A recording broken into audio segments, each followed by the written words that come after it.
नमो नमो दर्शकों, कैसे हैं आप सब। बहुत बहुत स्वागत है आपका आपके अपने यूट्यूब चैनल रीति रिवाज विजेता में। दर्शकों, आज का जो वीडियो है वो है षटतिला एकादशी व्रत कथा के विषय में, जो कि इस प्रकार है।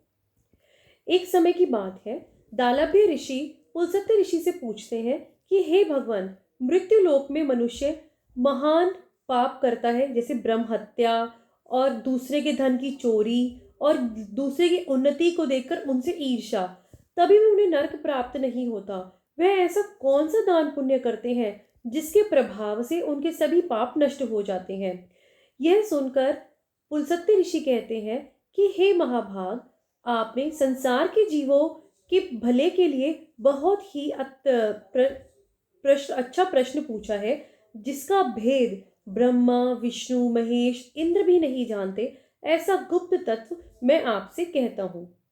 जो माघ का महीना है, उसके लगते ही जब कृष्ण पक्ष में जब मनुष्य को स्नान आदि से निवृत्त होके अपने आप को शुद्ध रखना चाहिए और अपनी पांचों इंद्रियों पर काबू पाकर श्री हरि विष्णु का ध्यान करना चाहिए।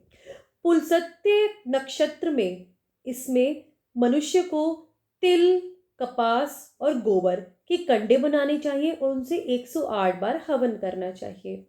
मूल नक्षत्र एकादशी वाले दिन जो व्रत है उसका संकल्प लेना चाहिए, जिसको हम षटतिला एकादशी के नाम से जानते हैं। षटतिला, इसमें तिलों का 6 तरीके से उपयोग आने के कारण ही इस एकादशी को हम षटतिला एकादशी के नाम से जानते हैं। इसमें पहला तिलों का उपटन लगाना, दूसरा तिलों से स्नान करना, तीसरा तिलों से हवन करना, चौथा तिलों से तर्पण करना, अपने पितरों के गति के लिए तर्पण किया जाता है, पांचवा इसमें तिलों को भोजन के रूप में खाया जाता है और छठा तिलों का दान महादान माना जाता है। तो दोस्तों, इस दिन तिलों का दान बहुत ही आवश्यक है।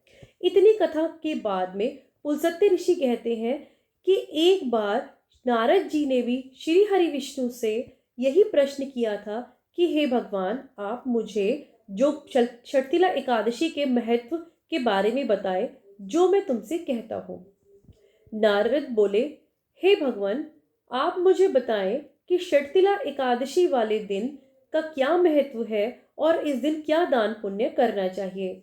जिसके उत्तर में श्री हरि विष्णु कहते हैं कि हे नारद, मैं आपको एक सच्ची घटित घटना के बारे में बताता हूँ। अनादिकाल में एक मृत्यु लोक में एक ब्राह्मणी रहती थी। वह बहुत व्रत किया करती थी। एक बार वह कई माह तक व्रत करती गई, जिसके कारण उसका शरीर दुर्बल हो गया।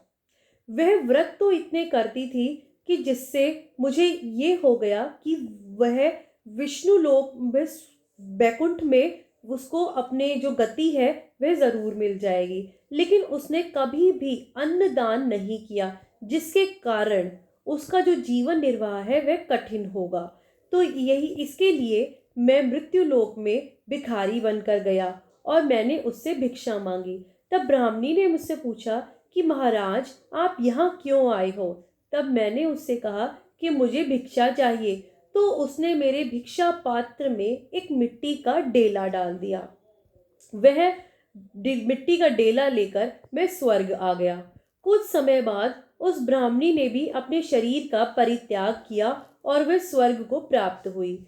क्योंकि उसने मिट्टी का डेला भिक्षा में दिया था, इसलिए स्वर्ग में उसको एक सुंदर महल की प्राप्ति हुई। चूंकि उसने कभी अन्नदान नहीं किया था, तो उसका घर अन्न आदि सामग्रियों से विहीन था। यह देखकर उसे बहुत दुख हुआ और वह मेरे पास आई और बोली, हे भगवान, मैंने नाना प्रकार के व्रत करके आपकी पूजा आराधना की, फिर भी जो मेरा घर है वह अन्न आदि सामग्रियों से वंचित क्यों है। तब मैंने उसको कहा कि तुम अपने घर जाओ, क्योंकि वहां तुम्हें देव स्त्रियां तुम्हें देखने आएंगी और तब तुम उनसे पहले षटतिला एकादशी व्रत का महात्म्य सुनना और उसके बाद ही द्वार खोलना। मेरे ऐसे वचन सुनकर वह अपने घर चली गई और वहां जाकर जब देव स्त्रियां ने दरवाजा खटखटाया, तो उसने कहा कि हे देवांगनाओं, आप मुझे देखने आई हैं, उससे पहले मुझे शर्तिला एकादशी के महात्म्य को सुनाइए। उसमें से उन्हीं देव स्त्रियों में से एक ने कहा कि मैं कहती हूँ। उन्होंने उसने ब्राह्मणी ने पहले पूरी कथा का श्रवण किया और उसके बाद द्वार खोले। जब देवांगनाओं ने देखा कि वह ना तो गांधर्वी थी ना आसुरी, वह तो मानुषी थी, यानी कि वह उस के महत्व को सुनकर उसने वह व्रत किया। शर्तिला एकादशी के व्रत करने के प्रताप से जो ब्राह्मणी है वह अत्यंत रूपवान और गुणवती हो गई और उसके घर में अन्न धन सामग्रियों की प्राप्ति हुई। तात्पर्य यह हुआ कि मनुष्य को अपने अनष्टकारी कार्यों को छोड़कर दान देना चाहिए। और तिलों का दान देने का मतलब है कि आपने जितने तिल दान किए आप उतने वर्ष स्वर्ग में वास करेंगे। और एकादशी का व्रत करने से आपको मोक्ष की प्राप्ति होती है। तो इसी तरीके से यह कथा संपूर्ण होती है। एकादशी की कथा अकेली नहीं सुनी जाती, इसके सुनने के बाद में आप गणपति जी की जो कथा है उसको भी श्रवण करते हैं।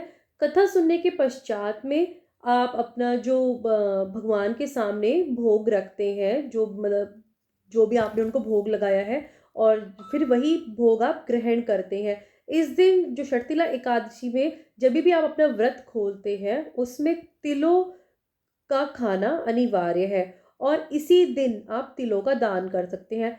तिलों का दान करने के लिए आप तिल और गुड़ के लड्डू बना सकते हैं और आप उनको दान कर सकते हैं। अगले दिन द्वादशी वाले दिन भी आपको, जैसे सीधा निकालते हैं हम भगवान को, कई बार हम खिचड़ी बना के उनको भोग लगाते हैं, तो और या फिर कई बार सूखे सामान का सीधा निकाल देते हैं, तो आप वो भी निकाल सकते हैं, वैसे भी कर सकते हैं। लेकिन जो तिलों का दान है वो एकादशी वाले दिन ही होना चाहिए। तो इसके लिए आप उसी दिन लड्डू बना करके मंदिर में दे दें या किसी ब्राह्मणी को दे दें या ज़रूरतमंद को दें।